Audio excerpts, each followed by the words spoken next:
சில காரியங்களுக்காக நம்ம ஜெபம் பண்ணுவோம், உபவாசம் இருப்போம். ஆனால் அது நடக்காத உடனே நம்ம நடக்கும் அப்படின்னு ஒரு பெரிய திட்டத்தை போட்டு நிறைய பிளான் பண்ணுவோம். ஆனால் அது நடக்கலை அப்படின்ன உடனே நம்ம நிறைய பேர் கவலைப்படுறோம்.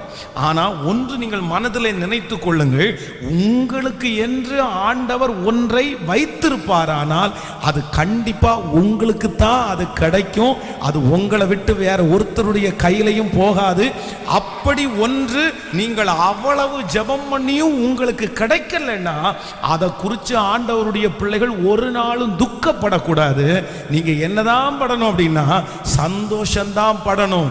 ஏன் அப்படின்னா கர்த்தர் ஏசேக்க உங்களுக்கு கொடுக்கணும்னு நினைக்கல, ஆண்டவர் சித்துனாவையும் உங்களுக்கு கொடுக்கணும்னு நினைக்கல.